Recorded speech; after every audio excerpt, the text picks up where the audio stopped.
할렐루야, 반갑습니다. 알기 쉬운 성경 개관에 오신 여러분을 주님의 이름으로 환영합니다.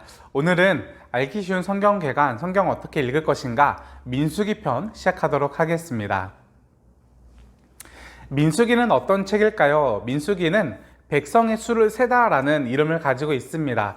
영어 성경의 이름으로도 넘버스라는 이름을 가지고 있는데요. 히브리어 원문에서 이 민수기의 제목은 무엇이냐? 바로 브미드바르라는 이름을 가지고 있습니다. 이 브미드바르라는 이름은 광야에서라는 뜻을 가지고 있는데요. 다른 말로 민수기의 제목의 이름은 광야에서라는 제목을 가지고 있다라고 이해하면 좋을 것 같습니다. 그렇다면 광야에서 어떤 일이 일어났길래 이 민수기의 제목이 원래 제목이 광야에서라는 제목을 가지고 있을까요? 함께 살펴보면서 광야에서 어떤 일이 일어났는지 그리고 그 의미는 무엇이었는지 함께 살펴보도록 하겠습니다. 민수기의 기본 개요를 나누고 내용과 구조를 확인하고 핵심 메시지를 살펴본 다음에 마지막으로 하나님 나라 관점으로 어떻게 이해하고 읽을 수 있는지 함께 바라보면서 영상 마치도록 하겠습니다. 민수기는 모세가 기록한 모세 오경의 한 권입니다. 창세기, 출애굽기, 레위기, 민수기, 신명기로 구성이 되어 있는 모세 오경의 한 권이고 당연하게도 저자는 모세가 되겠죠. 그리고 청중은 이 광야에서의 이스라엘 백성들이 될 것입니다. 이스라엘 백성들의 지리적인 위치 변화를 살펴보면은 애굽에서 시작해서 광야를 지나 시내산에 도착을 했습니다. 그리고 시내산에서 이제 하나님의 율법을 받고 그리고 앞으로 우리가 어떻게 살아가야 하는지 삶에 대한 지침을 받게 되어집니다. 그리고 광야를 지나 이제 가나안 땅에 들어가게 되겠죠. 바로 이 민수기는 시내산에서 가나안 땅으로 들어가기 그 과정인 이 광야를 지나가는 이 과정에 있습니다. 네, 다음으로는 민수기의 기본 구조와 내용을 확인하고 핵심 메시지로 넘어가 보도록 하겠습니다. 민수기의 기본 구조는 3개의 구조 문단으로 살펴볼 수가 있습니다. 1장에서 10장 본문, 그리고 10장에서 20장, 20장에서 36장 본문입니다. 이렇게 나눌 수 있는 본문의 그 기준은 무엇이냐면은 바로 이스라엘 백성들의 그 위치 변화로 살펴볼 수가 있는데요. 1장에서 10장은 시내산에서 광야로 나아가기 전에 시내산 안에서 준비하는 그 장면들이 기록이 되어져 있습니다. 10장에서 20장은 광야를 방황하는 그때의 삶을 말하고 있고요. 20장에서 36장의 본문은 가나안 땅에 들어가기 전 요단강 건너편인 모압 평지에 정착하여서 그곳에서 이루는 삶의 모습을 다루고 있습니다. 1장에서 10장까지 이 시내산에서 가장 두드러진 본문은 1차 인구조사와 유월절 절기가 있습니다. 그리고 광야로 나와서 이들은 계속해서 반복적으로 불평, 불만을 하고 있죠. 그리고 우리가 잘 알고 있는 정탐꾼 이야기가 나옵니다. 그리고 넘어와서 이제 20장에서 36장 본문에서는 국가적인 배교 사건이 있습니다. 이제 모압 여인과 음행하는 사건, 그리고 비느하스가 창으로 찔러 죽이는 우리가 잘 알고 있는 본문이 나오고요. 두 번째 2차 인구 조사가 나옵니다. 네, 다음으로는 이 민수기의 핵심 메시지 우리 3가지를 한번 살펴보도록 하겠습니다.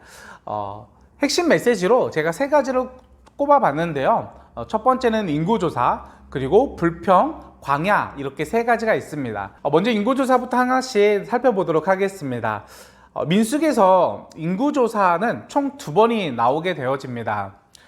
첫 번째 인구조사와 두 번째 인구조사가 나오는데요. 첫 번째 인구조사는 민수기가 시작하자마자 1장에서 기록이 되어져 있고, 두 번째 인구조사는 가나안 땅으로 들어가기 전에 모압 평지에서 이제 이루어집니다. 이 두 인구조사의 목적과 그 의미가 서로 다른데요. 첫 번째 인구조사의 의미는 시내산에서 광야로 들어가기 전에, 나가기 전에 전쟁을 준비하는 목적으로 전쟁에 참여할 자를 세워 보아라 라고 말을 하고 있습니다. 우리가 이 흐름을 이해하기 위해서는 출애굽했을 때 그 상황을 조금 알아야만 합니다. 이스라엘 백성들이 정말 가까스로 기적적으로 출애굽에 성공을 하게 되었습니다. 그러나 그 떨림과 그 긴장이 채 가시기도 전에 아말렉이라는 족속이 그들을 기습하게 되어집니다. 성경에서 우리가 잘 알고 있는 본문으로는 모세가 손을 들면은 이기고 손을 내리면은 지고, 이 반복이 이어졌다라는 그 전쟁 장면인데요. 성경에서는 짤막하게 이스라엘 백성들이 모세가 이렇게 함으로 통해서 승리했다라고만 기록을 하고 있습니다. 그런데 나중에 훗날 모세가 신명기에서 그날을 이제 회상하면서 말을 하기로는 그들이 이제 뒤로 돌아서 연약한 자들을 학살하고 죽였다라고 말을 하고 있습니다. 그러니 실제로 그들이 승리했다라고 말을 할지는 모르겠지만 그 전쟁의 아픔과 고통은 여전히 남아있다라는 것이죠. 그들의 부모님이 죽었을 것이고 연약한 여자들과 어린아이들이 학살당했다라는 점입니다. 피가 강을 흐르고 시체가 산을 쌓아가는 그러한 끔찍한 상황이 연출이 되었을 것이고, 그리고 그러한 아픔이 채 2년이 가시지도 않은 채 그들은 시내산에서 다시 광야로 나와야만 하는 상황이 생겨버린 것입니다. 그 아픔과 그 고통이 여전히 남아있는 상태에서 하나님은 광야를 향해 전쟁을 준비하라 라고 말씀을 하고 있는 것입니다. 한 가지 여기서 이제 번외로 조금 더 살펴본다면은 유월절이 이제 9장에서 광야로 나아가기 전에 9장의 유월절을 지키라라고 말씀을 하시는데요. 이 유월절의 의미를 생각을 해보면은 이스라엘 백성들이 출애굽한 사건을 기념하는 절기입니다. 하나님께서는 그들이 전쟁의 아픔이 여전히 남아있는 상태에서 광야로 무작정 밀어넣는 것이 아니라 그때를 기억하라 라고 말씀을 하고 있는 것이죠. 너희가 어떻게 애굽에서 탈출하게 되었는지를 기억해라. 그때 내가 너희를 인도하여 내었다. 내가 너희에게 승리를 주었다. 이스라엘 백성들을 구출할 때 내가 애굽을 철저하게 무너뜨렸다 라는 그때를 기억하라 라고 말을 하면서 전쟁을 준비하고 있는 그들을 위로하고 격려해주고 있는 장면을 살펴볼 수가 있었습니다. 두 번째 인구 조사는 이스라엘 백성들이 가나안 땅에 넘어가기 전 모압 평지에서 진행이 되어지는데요. 이때 인구조사의 의미는 전쟁을 준비하는 것이 아니라 전쟁이 끝난 이후 땅을 어떻게 분배할지 그 인원수를 체크하는 목적을 가지고 있습니다. 그런데 실제로 아직 전쟁이 남아있는 상황이죠. 그런데 본문은 하나님은 전쟁이 끝난 것을, 이미 승리한 것을 기정사실화한 채 그들에게 전쟁이 끝난 이후 너희가 땅을 어떻게 분배할지를 위해서 인구조사를 하라라고 말씀을 하고 있습니다. 이런 두 가지의 상황을 살펴볼 때 인구조사의 의미는 무엇이냐? 하나님께서 전쟁을 승리하신다. 그리고 하나님께서 그들과 함께 하시고 그들을 이끌어 주시고 지켜주시고 보호하시고 승리를 주신다라는 이런 의미가 담겨 있는 것 같습니다. 두 번째로는 이스라엘 백성들의 불평입니다. 이스라엘 백성들은 광야로 들어간 이후에 계속해서 반복적인 불평을 하게 됩니다. 일상적인 불평에 시작해서 지도자에 대한 리더십에 대한 불만을 가지게 되고 이것은 곧 하나님에 대한 불신으로 이어지게 됩니다. 여기서 주목할 점은 이 불평과 불만이 확장되어진다라는 점인데요. 한 개인이 시작한 이 불평과 불만은 이스라엘 전체 공동체로 심각하게 확장되어졌고 이 전체로 이어진 이 불평과 불만은 일상적인 불평과 불만에서 지도자의 리더십에 대한 불평과 불만, 그리고 하나님에 대한 불만과 불신으로 이어지게 되어집니다. 이 불평에 대한 정점이 바로 정탐꾼 이야기입니다. 이들이 가데스 바네아에 도착한 이후에 가나안 땅을 정탐하게 됩니다. 그들은 알게 되었습니다. 이 가나안 땅이 실제로 젖과 꿀이 흐르는 땅이라는 걸 알게 되었습니다. 그러나 그곳에는 강력한 원주민이 있다는 것도 알게 되었습니다. 그러자 그들이 말을 합니다. 우리가 애굽으로 다시 돌아가자라고 말을 하는 것이죠. 하나님께서 가나안 땅으로 인도하시고 그 가나안 땅을 그들에게 주겠다라고 하신 그 약속을 믿지 못하고 하나님을 신뢰하지 못하고 있는 모습을 보여주고 있는 장면입니다. 우리가 여기서 기억해야 될 것은 이 불평과 불만은 우리 일상적인 아주 사소한 것에서부터 시작이 되고, 그리고 나 개인의 이 불평과 불만은 누군가의 불평과 불만으로 이어지게 되어 있으며, 그리고 그것은 곧 지도자와 하나님에 대한 불신으로 이어지게 된다. 이 부정적인 힘이 아주 강력하다라는 점을 우리가 확인할 수가 있습니다.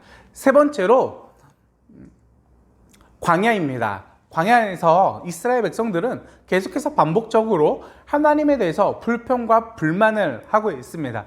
그러나 하나님은 그들에게 계속해서 반복적으로 그들을 인도하시고 보호하시는 그러한 장면이 반복되고 있지요. 결국 이것은 무엇을 말하고 있느냐? 이 광야라는 공간, 그리고 광야라는 이 지리적 위치에서 일어나고 있는 사건들의 핵심은 무엇이냐? 바로 거룩한 삶의 훈련이다라는 점입니다. 하나님께서 이스라엘 백성들에게 레위기에서 이렇게 말씀을 하셨죠. 애국과 가나안의 풍속을 따르지 말고 나 여호와 하나님의 법도와 규례를 지켜 행하라 라고 말씀하신 다음에 이들이 이제 광야로 나오게 되어집니다. 지난날의 모습을 다 지워버리고 온전히 하나님의 통치가 임하고 하나님의 법도와 규례를 지켜 행하는 삶을 살아가는 그런 훈련의 시간이 바로 광야였다 라고 우리가 이해할 수가 있습니다. 마지막으로 우리가 하나님 나라 관점으로 민수기를 어떻게 이해할 수 있을까에 대해서 함께 나눠보도록 하겠습니다. 하나님 나라 관점으로 바라보는 이 민수기의 핵심은 바로 하나님 나라의 삶이라고 볼 수 있습니다. 하나님 나라는 우리가 계속해서 나누었지만은 하나님의 통치였습니다. 하나님의 다스림이었고 하나님의 임재였습니다. 이것은 하나님 차원에서 하나님의 행하심이었고, 하나님 나라에서 백성들의 삶은 무엇이었냐? 하나님이 통치하실 때 백성들은 하나님을 의지하는 것, 이것이 바로 하나님의 통치와 하나님을 의지하는 삶, 이것이 바로 하나님 나라의 백성의 삶이라고 볼 수가 있습니다. 그렇다면 조금 더 구체적으로 어떻게 살아가는 것이 하나님의 통치를 받는 삶일까요? 하나님을 의지하는 삶을 살아가는 것일까요? 바로 조금 전에 나누었었던 이 광야에서 거룩한 삶의 훈련, 이 부분이 핵심적인데요. 그곳은, 이 광야라는 곳은 애국과 가나안이 주는 그러한 자그마한 유익함이 없는 곳이었습니다. 이들이 왜 불평과 불만을 했습니까? 그들이 애굽의 노예였을 때 받게 되는 아주 작은 유익함이 사라졌다라는 점인데요.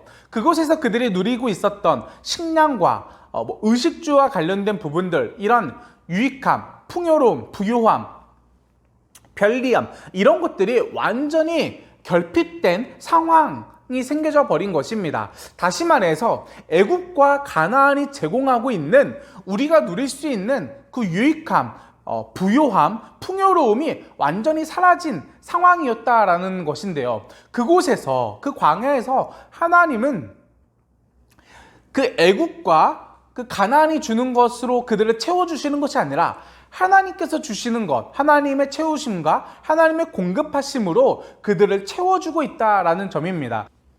세상의 것으로 우리가 채우려고 하는 것이 아니라 세상이 주는 유익함과 풍요와 부요함으로 우리의 삶을 넉넉하게 채우려고 하는 것이 아니라 하나님께서 제공해 주시는 것으로, 하나님께서 우리를 채워주시는 것으로 채워나가는 삶, 그것이 바로 하나님 나라의 백성된 삶, 하나님을 온전히 의지하는 삶이라고 우리가 이해할 수가 있을 것 같습니다.